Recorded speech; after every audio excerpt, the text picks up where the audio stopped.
movie lovers, welcome to the solo Does It Hold Up news. I am flying alone this week, she's off doing other things, so it's just me. And I'm Adam, and let's talk about the box office that came over this past weekend. It's an interesting box office because we had National Cinema Day here in the US and Canada, where movie tickets generally were only $4 no matter what format you wanted to see it in. And that definitely affected the box office quite a bit. So in first place is Gran Turismo, new to the chart, making $17,410,552. It bumped Barbie down to number 2 in its 6th week, making another $15.1 million, a 28% drop, but it has made just under $593 million so far domestically. In third place is Blue Beetle in its 2nd week. With only a 51% drop, it still took in $12.1 million.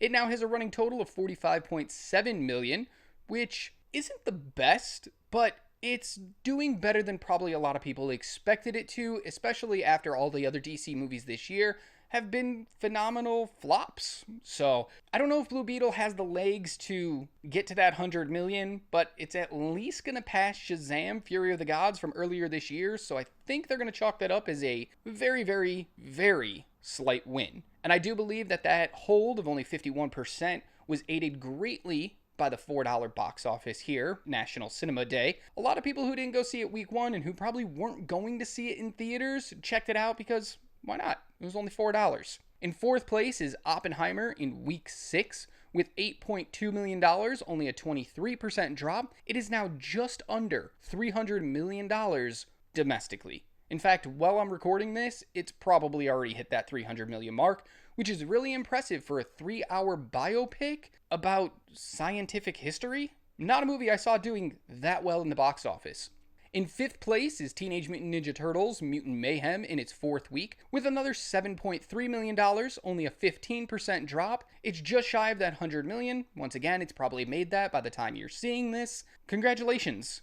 I think it was just an okay movie, but that 100 million is always a benchmark that every movie wants to get to, and you did it. Congratulations. In 6th place is Strays in only its 2nd week, with $4.9 million, a 40% drop, and it's only taken in $16.4 million so far. This is going to be a flop of a movie. I'm not sure what they were thinking. This wasn't marketed well. Not real sure who this movie was for, and we've seen movies like this in the past, like Happy Time Murders, where it had a kid-friendly idea turned into an adult comedy. That movie didn't do well either. I expect this one to drop very quickly and fall away from theaters. In 7th place is Meg 2 The Trench in its 4th week, 29% drop in $4.8 million. It's only made $74 million so far, which is well behind the first movie, but I still think it's generally a success for a movie that is as absurd as this one. In 8th place, new to the chart, is Retribution, the new Liam Neeson movie, with $3.5 million. In 9th place is The Hill, a sports biopic, also new to the chart, with $2.3 million. And in 10th place, probably its last week on this chart, is Talk to Me in its 5th week with $2.1 million, a 33% drop, and $41 million overall. Somewhat of a success. I know a lot of people are chalking this up as a really great horror movie, but it doesn't look like the box office is really saying that as much as I think the critics and the audience members who saw it are. I believe with the word of mouth this movie's gotten, it probably should have done a lot better, but I'm sure on only like a $3 million budget, they're not laughing at making $41 million off of that. Out of the top 10 this week is Sound of Freedom after 8 weeks, Mission Impossible Dead Reckoning after 7 weeks, and Haunted Mansion after just 5 weeks. Big bust for Disney on this one, but I expect it to do really well on Disney Plus when it rolls out closer to Halloween. What's interesting about the box office is Barbie has now surpassed the Super Mario Bros. From earlier this year to become the #1 movie domestically for 2023. And to be honest, I don't see any movie coming out later this year that's going to really challenge that, so we can chalk that up as a win for Barbie. It will finish 2023 as the #1 movie of the year. Now we just have to see how high it's going to get. It's clearly going to get over 600 million, but can it reach Avatar: The Way of Water from last year, which ended up with 640 million? Interesting bit of box office news as well is Warner Brothers, who produced Barbie, is actually really pissed at Sony and Gran Turismo for the box office that they claim they made this weekend. So Barbie missed out on the number one spot by about $2 million, $2.5 million. But what Warner Brothers is claiming is that Sony used all of those pre-show screenings over the last 2 weeks for Gran Turismo. They took all those numbers and rolled it into this opening weekend box office, meaning if you remove that couple of million that they made over the last 2 weekends, it would fall below Barbie and Barbie would be number one yet again. Who cares? You're the number one movie in all of 2023. Cry about it. Like, take a big, tall glass of shut the hell up and just deal with it. Barbie is still doing phenomenally well. It's made you a ton of money. And if I remember correctly, when Tenet came out during the whole global pandemic, it was playing for a couple weeks in limited screenings across the country. And you guys took all those numbers and rolled it into that opening weekend to make it look like it had a more impressive debut than it actually had. So it's a little bit of the pot calling the kettle black, and yeah, get over it. We do have an update on strike talks. So the WGA, we reported a couple weeks ago, they were given a proposal by the AMPTP, who is the firm that represents the producers and the studios, and they gave them a counteroffer to what they were seeking. The WGA said they would respond within the week. They didn't. This was back on August 15th, I believe. And we've been waiting this whole time. Well, we did find out just a couple days ago the WGA has denied this proposal, saying that they were still way too far off on very select things that they were looking to get accomplished, and that they will not budge. It's going to be all or nothing, and being this far apart still, not good for either side.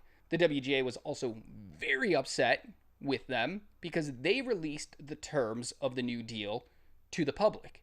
And the WGA saw this as an affront to their communications and a show of force and power to try to put WGA on its heels and accept the terms because, you know, once the public sees something and sees the kind of money and the kind of hours that are being argued over, a lot of people are going to say, WGA, just take that deal.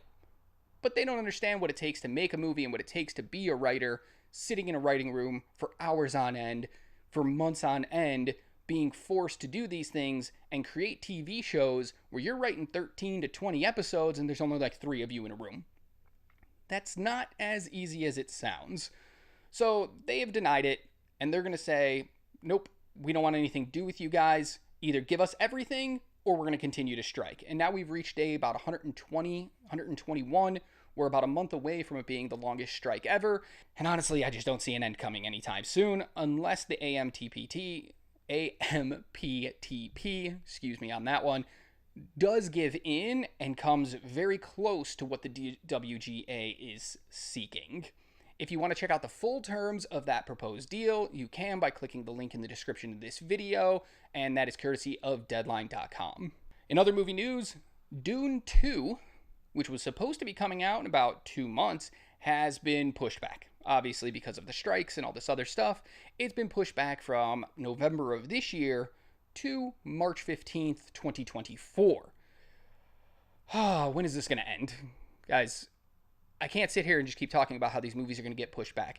Theaters just had a huge problem in all of 2020 and 2021. 2022 was a little bit of a bounce back. 2023 is almost back to normalcy. And then these strikes hit and these big movies are being pushed back. I get it. You can't have your stars go out and promote the movie, but if you made a good movie, we don't really need the stars to promote it. Just put the good movie out, and the word of mouth from audiences will make people go see it. I don't really care if Zendaya or Timothée Chalamet from Dune 2 are at a premiere. I don't care if they're doing press tours. Show me the trailer. Tell me if it's a good movie. Show me it's a good movie, and I'm going to go see it. So theaters are going to be hurt a lot by these strikes, and that's why these strikes are very important and why the AMPTP just needs to give in and give the SAG workers and the WGA workers what they want so we can just get back to what they love doing and what we love talking about and the movies we love to go see in the theaters. It's about time. Let's go. Just get it over with. seal a deal. Let's get back to normal. But Dune being pushed back joins Sony pushing back Spider-Man because of everything that's happening. About 2 months ago, back in June, before we were doing these news updates, Disney also pushed back a bunch of their movies, Marvel movies and others, because of the strikes going on as well. So the more they get pushed back, the more problems we're going to see. I know streaming is a really big deal right now, but as you can see from movies like Barbie and Oppenheimer, theatrical markets are still very profitable if you do the right thing. If you make a good movie that makes people want to go see it. Now, Oppenheimer was a good movie, Barbie maybe not as much, but it didn't matter. It was an event. People are still going to see it because they get to dress up and they get to go participate in it. So Dune, you're one of those movies. There's fans out there of the books of the first movie. You could make it a party, dress up, go see it, make a bunch of money. Why'd you push it back? We don't care. Just give us the movie when you said you're going to. In other quick news, we reported a couple weeks ago that Marvel VFX artists have voted to unionize, and they are attempting to create a union for their VFX artists, and they are now being supported by another team of VFX artists, and those are the ones that work for Disney. They have now voted to also unionize, and we saw this coming. We knew that once one group wanted to join a union, all the other groups were going to follow. It was just a matter of time. And at the end of the day, I know we're dealing with a lot of union stuff right now and the strikes and everything that's happening, but VFX artists are really overworked and really underpaid for the amount of work that they do. Most of the movies you see nowadays have a ton of CGI. Even if you don't notice it, backgrounds are filled in. They only shoot a select building that they're in front of, and then they green screen the rest of it so that they can make it look however they want. A car just gets a little touch up so it looks a little sleeker, a little newer. There's so much going into it that these people just deserve everything that they can get. So I'd vote for it. Let them get a union. Let them get what they need. Unfortunately, we do have some sad news to end on today, and that is the passing of a beloved person in the world, and it's Bob Barker, who was very important to film and television over the years as the host of The Price is Right for 35 years before he retired in 2007. He also made a name for himself participating in movies like Happy Gilmore and TV shows like How I Met Your Mother and as a voice on Family Guy. So much has been said about this man over the years, so I don't have much more to add to that other than our condolences to his friends and family. He will be missed, and as he would always say, and please remember, help control the pet population. Have your pets spayed or neutered. Goodbye, everybody. New releases coming this weekend. We have The Equalizer 3. Denzel Washington is back to take on the mafia in southern Italy to protect his new friends. If you like the first two movies, I'm sure you won't be disappointed in this one. They were both great movies. I just hope this one can stick the landing. Trilogies have a tendency to always fall off on that last movie, but I'm here for it. We're going to have a review out this weekend as we see it Thursday, opening day, and I'm actually really excited for it. I just watched the first two this week so I could gear up for this one, and it reminded me how much I really enjoy them.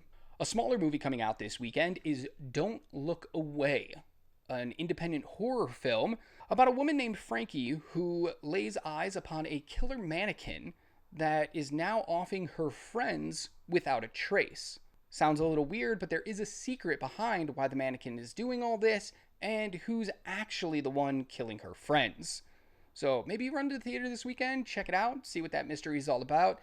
It doesn't have a lot of reviews in yet, but the ones that have trickled in are very positive for this movie, that it's a fun time with a lot of scares and some good horror. So might be worth checking out at theaters this weekend. That's it for me. Thanks for watching. Don't forget to like, share, subscribe, all that stuff that YouTube wants you to do because it really helps the algorithm. And make sure you ring that bell for notifications because that's when you know we put out new good stuff. In the meantime, remember you're a legend, so be good to yourself, but more importantly, be kind to others. And as always, keep watching movies.